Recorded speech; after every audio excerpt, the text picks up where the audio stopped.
Welcome to Leaders' Questions. Taoiseach, yesterday marked the 3rd anniversary of Russia's full-scale invasion of Ukraine. And at this time, we remember all those who've lost their lives, their homes, their families in the brutal war that has ensued. We must reaffirm our solidarity with the people of Ukraine at this time.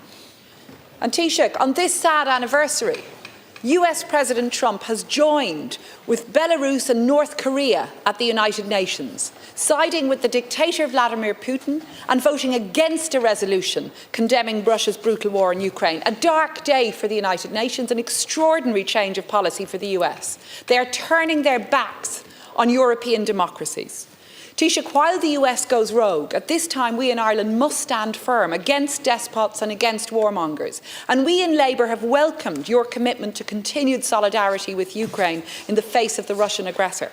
But I ask that you now take this opportunity to condemn both President Putin and President Trump, because the US vote yesterday was a crude reminder of the dark threat to our international rules-based order. Putin has effectively received an endorsement from the US, despite his illegal war. And in the Middle East, I think we are all very conscious that Netanyahu is flagrantly breaching international law, with the brutal bombardment and siege of Gaza and with tanks from Israel now in the West Bank, in the occupied West Bank. So at this time we must maintain our support for international law, for peacekeeping, for humanitarianism, for political and not military solutions to end global conflict. Taoiseach, we understand that proposals are being brought to Cabinet next month to end the triple lock here at home. And this alarming proposed change appears to be a pet project of yours, because over several years now you've sought different ways to remove or undermine the triple lock.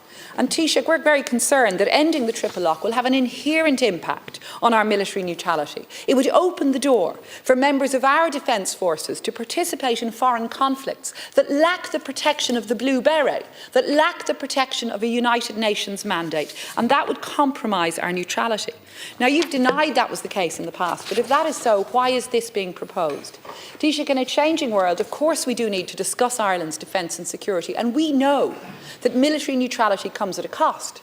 But our defence forces are desperately under-resourced. And as the former line minister, you must be embarrassed that members of the Defence Forces have reported having to sleep in their cars because they could not afford to rent a home on their salary. So why not afford decent pay and conditions to those who are defending our country? Why not act now to address the recruitment and retention crisis in the Defence Forces and invest in our defence infrastructure? The reality is that the triple lock, with or without it, Ireland is highly vulnerable to attack and cyber attack. Closer alignment with NATO wouldn't have changed that, but proper investment would. So Taoiseach, I'm asking you, do you condemn President Trump for his siding with Russia, his betrayal of Ukraine and of European democracy? And would you commit now to retaining the triple lock and addressing Irish security by investing in our defence forces? I wonder, Deputy, do you reflect on the absolute contradictions within your presentation? You're asking me to condemn President Putin and President Trump, yet in the very same presentation you're suggesting they should continue to have a freeze on Ireland's participation in peacekeeping. It's exactly your proposition now. It's exactly what you've said. Because the reason we have consistently said that the triple lock needs to change is that the powers on the Security Council shouldn't be able to stop or veto Ireland's participation in the peacekeeping mission. It has absolutely nothing to do with military neutrality, as is sort of asserted time and time again in this House. Nothing. It's a very pragmatic and sensible decision to take. We should control the destiny of how we participate in peacekeeping.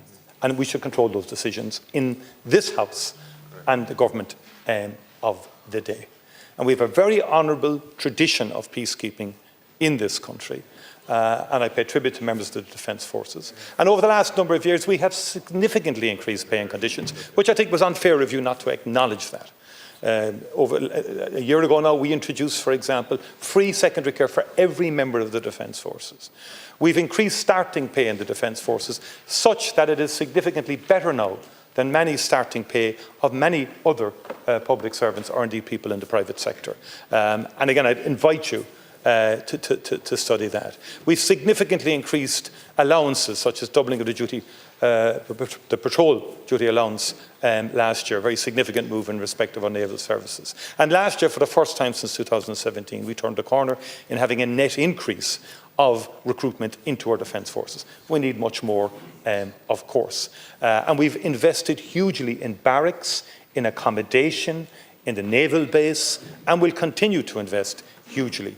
And there will be a master plan for every barracks, and indeed for Baldonnel and for the naval service itself. And we do have to increase defence capability in this country. We have to do it in a progressive way, in a way that makes sense from a procurement capacity. So, I mean, people, all sorts of talk goes on about doubling this and doubling that. Bottom line is we have to do it in an organised, in the spirit of the moment, value for money way. It's not about throwing money at the defence issue or the capability issue. Procurement takes time. We have to assess what we need, what the vulnerabilities are. Cybersecurity is one key one. Subsea cables is another. And we're investing in our capability and our resilience in that respect. In terms, we are facing potentially tectonic changes in the global world order. On the other hand, and the European Union has resolved, and I agree with this, to continue engagement with the United States government and administration, which is crucial to the Europe-US relationship and to the Ireland-US relationship. Thank you, Taoiseach. And President Macron's visit yesterday, I thought, was a positive step in the right direction in that regard. Well, Taoiseach, I'm glad you acknowledge the need for greater investment in the defence forces. I think we're all very aware of that.